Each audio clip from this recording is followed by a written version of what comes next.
আমরা আজকে নিয়ে এসেছি কনস্টিটিউশন। আচ্ছা, কনস্টিটিউশনের খুব ইম্পর্টেন্ট জিনিস সেটা হলো বরোড ফ্রম ফরেন কান্ট্রি।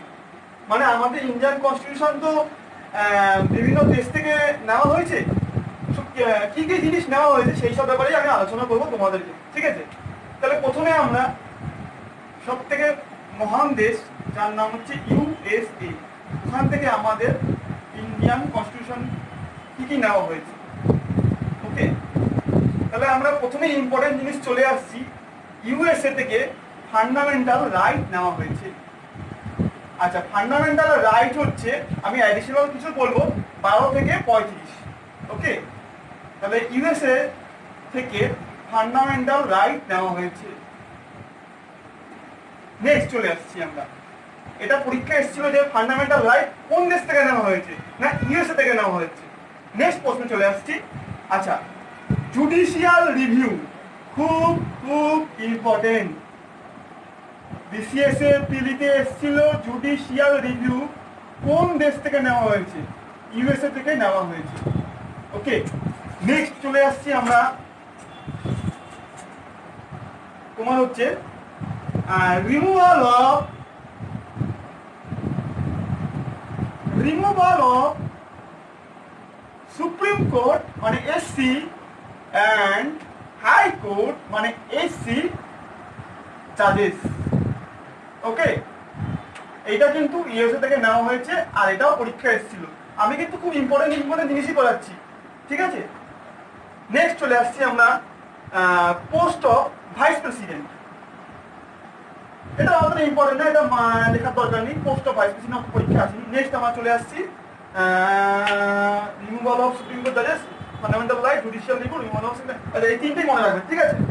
আরেকটা একটু ইম্পর্টেন্ট আছে, সেটা হলো impeachment of president. Impeachment of president, আচ্ছা এইটার থেকে বেশি ইম্পর্টেন্ট এই আর্টিকেলটা, ইমপিচমেন্ট অফ প্রেসিডেন্ট। আচ্ছা, আমাদের কিন্তু ভারতে এখনো পর্যন্ত প্রেসিডেন্ট কিন্তু ইমপিচ হয়নি। ওকে, আচ্ছা এই আর্টিকেলটা কিন্তু পরীক্ষা এসেছিল, কিন্তু আমি অ্যাডিশনাল ইনফরমেশন দিয়ে দিলাম। 61 সাবসেকশন 1। অনেকে প্রশ্নে দিয়ে দেয় শুধু 61, হবে কোনো অসুবিধা নেই, কিন্তু আমি একটু ডিটেলস দিয়ে দিলাম। 61 সাবসেকশন 1। নেক্সট চলে আসছি আমরা ইউকে থেকে। বুঝতে পারছেন, ইউকে হচ্ছে ব্রিটিশ, মানে ব্রিটেন, আমাদের যারা 200 বছর রাজত্ব করে মানে রাজ করেছে আর কি। এবার সেখান থেকে কি কি নেওয়া হয়েছে সেটা আমি বলছি। তাহলে আমরা ইউকে বলেছিলাম, ঠিক আছে? যেহেতু নিচে লেখাটা আপনার দেখতে অসুবিধা হয় তাই উপরে নিয়ে গেলাম, ঠিক আছে? তাহলে ইউকে থেকে কি কি নেওয়া হয়েছে, খুব ইম্পর্টেন্ট জিনিস যেটা পরীক্ষায় খুব আসে, সেটা হলো পার্লামেন্টারি সিস্টেম। আমাদের পার্লামেন্টারি সিস্টেমটা ইউকে থেকে নেওয়া হয়েছে। ওকে, পার্লামেন্টারি সিস্টেম ইউকে থেকে নেওয়া হয়েছে। দেন সিঙ্গেল সিটিজেনশিপ, সেটাও কিন্তু ইউকে থেকে নেওয়া হয়েছে। পরীক্ষায় আসে যে India is a which citizenship, বা কেমন মানে কোন সিটিজেনশিপের মধ্যে পড়ছে, সেটা হলো সিঙ্গেল সিটিজেনশিপ, ঠিক আছে? সিঙ্গেল সিটিজেনশিপ, সিটিজেনশিপেরও অনেক রকম ভাগ হয়, সিঙ্গেল হয়, ডবল হয়, ডুয়াল হয়, সেগুলো পরের ভিডিওতে আমি বুঝিয়ে দেবো। সিটিজেনশিপ, আচ্ছা নেক্সট বাই ক্যামেরাল লেজিসলেচার বা লেজিসলেশন, ঠিক আছে? মানে বাই ক্যামেরাল মানে কি, আমার দ্বিকক্ষ বিশিষ্ট যেহেতু লেজিসলেশন মানে লোকসভা রাজ্যসভা, সেইটা নেওয়া হয়েছে ইউকে থেকে। তাহলে আমি এখানে পরিষ্কার লিখেছি বাই ক্যামেরাল লেজিসলেশন। আমি কিন্তু খুব ইম্পর্টেন্ট জিনিসই দেখাচ্ছি, অনেক কিছুই কিন্তু ইউকে থেকে নেওয়া হয়েছে, কিন্তু আমি এত ডিটেলস দিচ্ছি না। যেগুলো পরীক্ষায় খুব পরিমাণে আসে সেগুলোই আমি দেখাচ্ছি। বাই ক্যামেরাল লেজিসলেশন, ব্যাকেটে লিখে দিলাম এলএস মানে লোকসভা অ্যান্ড রাজ্যসভা। যেহেতু আমাদের পার্লামেন্ট, লোকসভা, রাজ্যসভা এবং প্রেসিডেন্ট নিয়ে গঠিত, তাই আমি লোকসভা রাজ্যসভাটা হচ্ছে বাই ক্যামেরাল লেজিসলেশনের মধ্যে পড়ছি। দেন আমরা চলে আসছি রিটস, খুব ইম্পর্টেন্ট। ইউকে থেকে এটা নেওয়া হয়েছে রিটস। মানে যেটা বাংলায় বলে লেখক। আচ্ছা, রিটস কটা ধরনের আছে? 5 ধরনের। হেভিয়াস কর্পাস, ম্যান্ডামাস, ওয়ারান্টো, কাটিওরারি আর প্রহিবিশন, সরি সাটিওরারি আর প্রহিবিশন। ঠিক আছে, তাহলে রিটস কিন্তু আমাদের ইউকে থেকে নেওয়া হয়েছে। নেক্সট চলে আসছি রুল অফ ল। ঠিক আছে, রুল অফ ল এটাও কিন্তু আমাদের ইউকে থেকে নেওয়া হয়েছে, রুল অফ ল। তাহলে আমি ইম্পর্টেন্ট জিনিসগুলো বলে দিলাম। আচ্ছা, আরেকটা ইম্পর্টেন্ট বলছি, ক্যাবিনেট সিস্টেম। এটাও পরীক্ষা এসেছিল, ক্যাবিনেট সিস্টেম। এটা কিন্তু very very important. Cabinet system সবাই কিন্তু মাথায় রাখবেন, all aspirants have to study this. Okay, UK থেকে তাহলে কি নেওয়া হয়েছে? Parliamentary system, single citizenship, bicameral legislation, যেটা হচ্ছে LS and RS, writs, rule of law, cabinet system. তাহলে এর মধ্যে খুব খুব ইম্পর্টেন্ট কোনগুলো বলে দিচ্ছি। রিটস একটা খুব ইম্পর্টেন্ট, ক্যাবিনেট সিস্টেম একটা খুব important, parliamentary system and single citizenship. ঠিক আছে, এই চারটে একটু বেশি স্ট্রেস দেবেন যখন পড়বেন। ঠিক আছে, তাহলে আমরা নেক্সট চলে আসছি। আচ্ছা, জার্মানি। আমরা নেক্সট চলে আসছি জার্মানি। জার্মানি থেকে কি নেওয়া হয়েছে? তো জার্মানি থেকে নেওয়া হয়েছে suspension of fundamental right during emergency. Okay, তাহলে আমরা লিখতে পারি সাসপেনশন অফ ফান্ডামেন্টাল রাইট, এরপর লিখছি শর্ট করে during emergency. Emergency.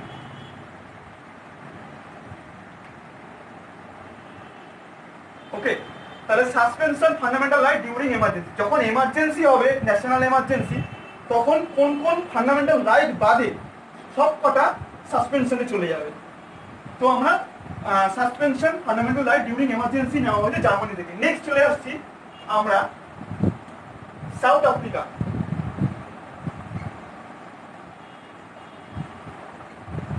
South Africa থেকে কি নেওয়া হয়েছে? সাউথ আফ্রিকা থেকে নেওয়া হয়েছে অ্যামেন্ডমেন্ট অফ কনস্টিটিউশন, যার আর্টিকেল খুব পরীক্ষা এসে থাকে, সেটা আমি ডিসকাস করব। Amendment of Indian constitution, amendment of Indian constitution, constitution, Indian constitution. আচ্ছা, অ্যামেন্ডমেন্ট কথা মানে কি?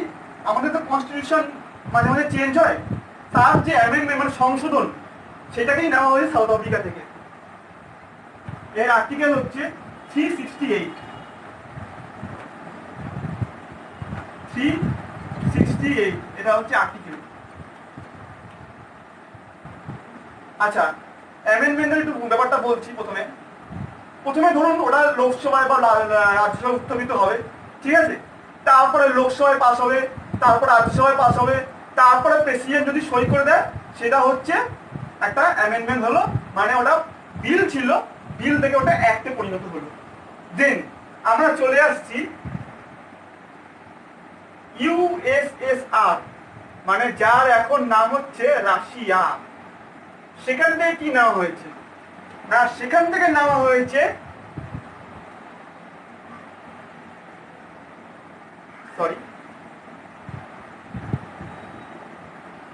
Fundamental duties. ওকে, ইউএসএসআর থেকে ফান্ডামেন্টাল ডিউটিস নেওয়া হয়েছে।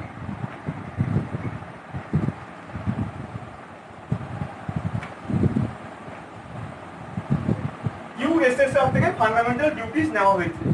এবার চলে আসছি আমার নেক্সট দেশের নাম, সেটা হচ্ছে আইরিশ। আচ্ছা, আইরিশ থেকে নেওয়া হয়েছে ডিপিএসপি। এটা খুব এক্সপিরিয়েন্সটা গুলিয়ে ফেলে। ডিপিএসপি আর ফান্ডামেন্টাল ডিউটিসের মধ্যে দুটোই যেহেতু নন জাস্টিসিয়েবল, তাই এটা এর ঘাড়ে চাপিয়ে দেয়, ওটা ওর ঘাড়ে চাপিয়ে দেয়।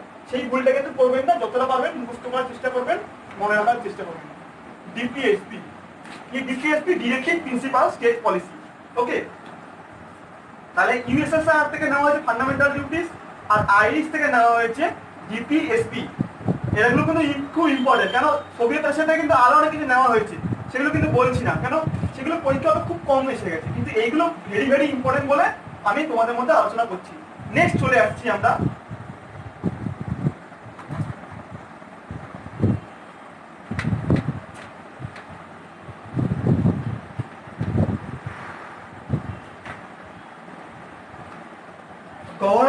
ইন্ডিয়া 1935।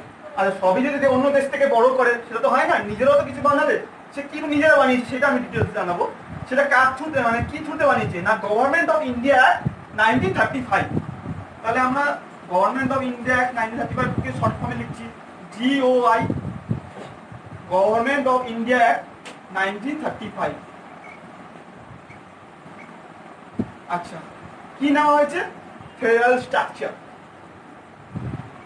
ফেডারেল স্ট্রাকচার বলতে কি বোঝাচ্ছে, মানে সেন্ট্রালের কাজ করবে, রাজ্যের কাজ করবে। সেন্ট্রালের কাজে রাজ্য মাথা ঘামাবে না, আবার রাজ্যের কাজে সেন্ট্রাল মাথা ঘামাবে না। আবার কিছু কিছু কাজ আছে যেটা সেন্ট্রাল মাথা ঘামাতে পারে, সেইটাই হচ্ছে ফেডারেল স্ট্রাকচার, যুক্ত রাষ্ট্রীয় কাঠামো। এটা নাম হয়েছে গভর্নমেন্ট অফ ইন্ডিয়া 1935 থেকে এটাকে তৈরি করা হয়েছে স্ট্রাকচার।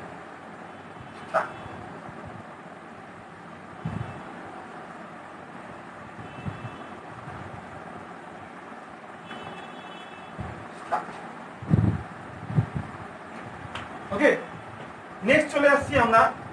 তাহলে আমরা কি কি পড়লাম? ইউএসএ থেকে পড়লাম, ইউকে থেকে পড়লাম, আইরিশ পড়লাম, জার্মানি পড়লাম। এবার নেক্সট চলে আসছি গভর্নমেন্ট অফ ইন্ডিয়া 1935 পড়লাম। এবার আমরা নেক্সট চলে আচ্ছা গভর্নমেন্ট অফ ইন্ডিয়া 1935 থেকে ফেডারেল স্ট্রাকচার নেওয়া হয়েছে। এটা খুব ইম্পর্টেন্ট, ঠিক আছে? ও সরি, আমি স্ট্রাকচার ওয়ানটা ভুলে লিখেছি। আচ্ছা এখানে আমি পড়ে মুছে দিই।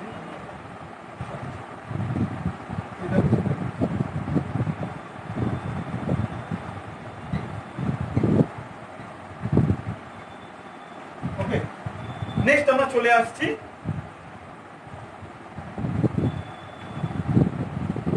ফ্রান্স। ফ্রান্স থেকে কি নেওয়া হয়েছে?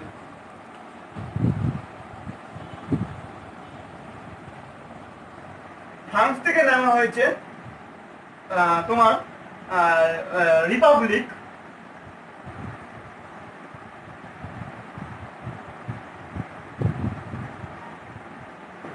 And justice. দুটোই কিন্তু প্রিয়াম্বেলের পার্ট, ঠিক আছে? আমি বলছি প্রিয়াম্বেলটার ডিটেলস। জাস্টিস, আচ্ছা একটা জিনিস ভুল বললাম, জাস্টিসটা ফ্রান্স থেকে নয়, জাস্টিসটা ইউএসএসআর থেকে, সোভিয়েত রাশিয়া থেকে, ঠিক আছে? তো রিপাবলিক। আচ্ছা আরো তিনটে জিনিস নেওয়া হয়েছে, সেটা হচ্ছে লিবার্টি, ফ্র্যাটার্নিটি, ঠিক আছে? এগুলো সব প্রিয়াম্বেলের পার্ট। লিবার্টি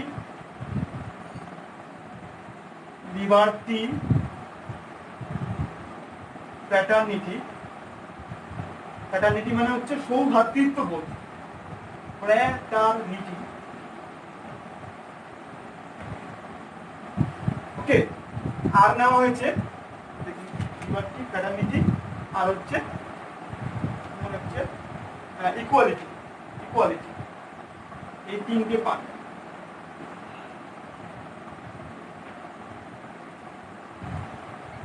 ঠিক আছে? তাহলে ফ্রান্স থেকে কি নেওয়া হয়েছে না রিপাবলিক, লিবার্টি, ফ্র্যাটার্নিটি আর ইকুয়ালিটি। এগুলো সব প্রিয়াম্বেলের পার্ট। আচ্ছা প্রিয়াম্বেল মানে কি বলতে চাইছি? Preamble is a introductory part of Indian Constitution. তাহলে প্রিয়াম্বেল হচ্ছে introductory part of Indian Constitution। তার পাঁচখানা কিওয়ার্ড আছে আর হচ্ছে তিনটে তোমার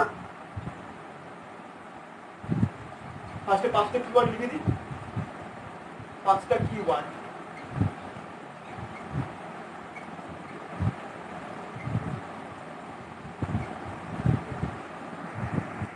প্রিয়াম্বেলের পাঁচটা কিওয়ার্ড আর চারটে অবজেক্টিভ আছে।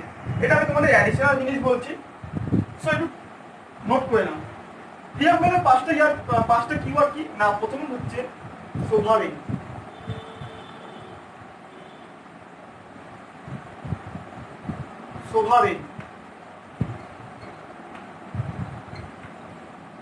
Next socialist.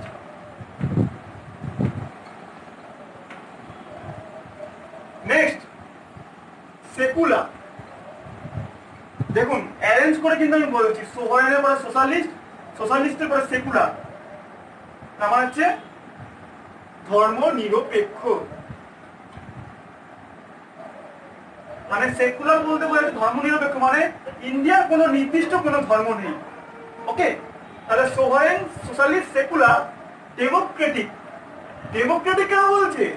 কারণ আমাদের প্রেসিডেন্ট কিন্তু সব থেকে বড় পদ কনস্টিটিউশনে, সেও কিন্তু নির্বাচনের মাধ্যমে, যদিও ওটা ইনডাইরেক্টলি ইলেকশন, তবুও কিন্তু নির্বাচনের মাধ্যমে সে আসলে বসে, তাই জন্য এটাকে ডেমোক্রেটিক কান্ট্রি বলা হচ্ছে।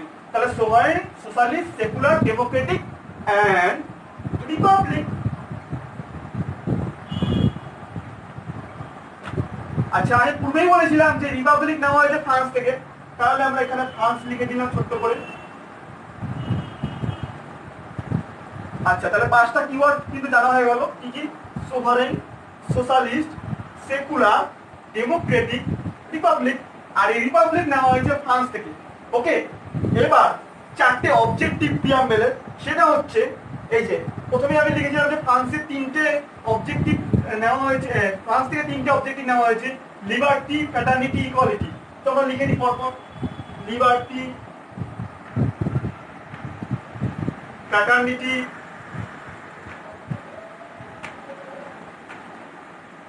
আচ্ছা, ইকুয়ালিটি। দেন আরেকটা নেওয়া হয়েছে, সেটা হচ্ছে কিন্তু ইউএসএসআর থেকে নেওয়া হয়েছে, সেটা হলো জাস্টিস। আচ্ছা, জাস্টিস হলো কিন্তু তিন ধরনের হয়, সোশ্যাল হয়, ইকোনমিক্যাল হয়, পলিটিক্যাল হয়। ওকে, এটা কিন্তু একটু ছোট্ট একটা ইনফরমেশন দিয়ে দিলাম। আর জাস্টিসটা নেওয়া হয়েছে ইউএসএসআর থেকে নেওয়া হয়েছে। ওকে, এই হচ্ছে তাহলে কোন দেশ থেকে কি কি নেওয়া যাবে ডিটেলস বললাম। এবার আমি কি অ্যাডিশনাল একটুখানি বলবো।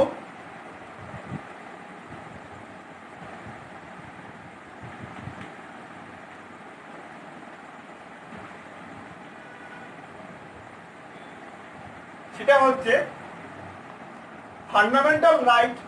ঠিক আছে, ওই যে বলেছিলেন না জার্মানি থেকে কি কি নেওয়া হয়েছে, জার্মানি থেকে নেওয়া হয়েছে সাসপেনশন অফ ফান্ডামেন্টাল রাইট। একটু বুঝতে তো অসুবিধা হবে যে সাসপেনশন অফ ফান্ডামেন্টাল রাইট কি বলা হয়েছে ডিউরিং এমার্জেন্সির সময়, তো সেটাই বলছি। Suspension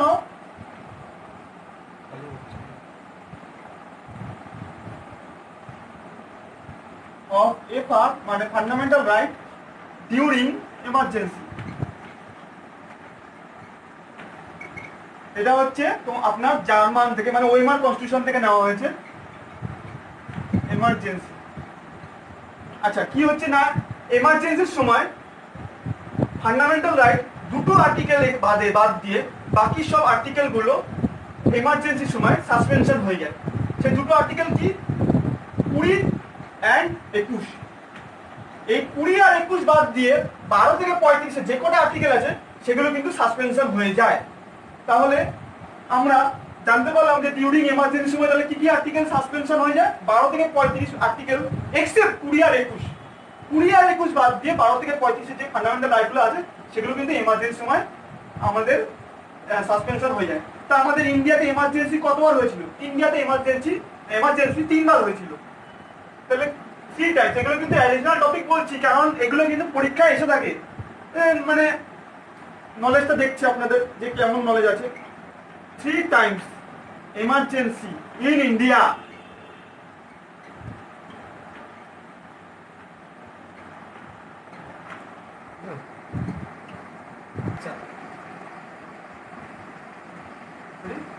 three Times emergency in India. আচ্ছা, এমার্জেন্সিরও কিন্তু 3টে পার্ট হয়, সেটা কিন্তু ডিটেলস না বলে আপনাদের কি বুঝতে অসুবিধা হবে, সেটা আমি আলাদা করে আপনার বুঝিয়ে দিচ্ছি। এমার্জেন্সি 3 ধরনের, একটা হলো ন্যাশনাল এমার্জেন্সি, যার আর্টিকেল হলো 352। এমার্জেন্সি 352। আচ্ছা, তারপর হচ্ছে স্টেট এমার্জেন্সি। এই 3টে এমার্জেন্সি কিন্তু প্রেসিডেন্ট একমাত্র লাগু করতে পারে। স্টেট এমার্জেন্সি শর্ট করে লিখলাম 356। Next financial emergency. Financial emergency 360। এই আর্টিকেলগুলো কিন্তু একটু ইম্পর্টেন্ট, যেহেতু মনে রাখতে হবে। ন্যাশনাল এমার্জেন্সি 352, স্টেট এমার্জেন্সি 356 আর ফিনান্সিয়াল এমার্জেন্সি 360। তাহলে 3 times national emergency in India, তাহলে আমি একটু ডিটেলস এলাবোরেট করে বললাম 3 times national emergency in India. আর যেহেতু আমরা সবাই ওয়েস্ট বেঙ্গলে থাকি, তাই ওয়েস্ট বেঙ্গলে কতবার এমার্জেন্সি হয়েছে না, ওয়েস্ট বেঙ্গলে 4 বার এমার্জেন্সি হয়েছে। সেটা হলো state emergency, 4 Times state emergency in West Bengal.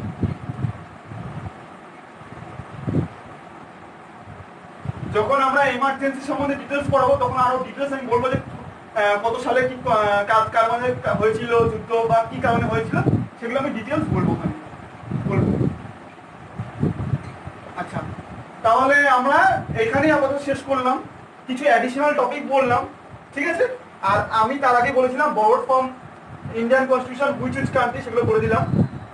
তাহলে কেমন লাগলো ভিডিওটা, জানাবেন। ভালো লাগলে শেয়ার করবেন, সাবস্ক্রাইব করবেন, লাইক করবেন। নেক্সট আমি নিয়ে চলে আসবো কনস্টিটিউশনের অন্য টপিক নিয়ে। Thank you.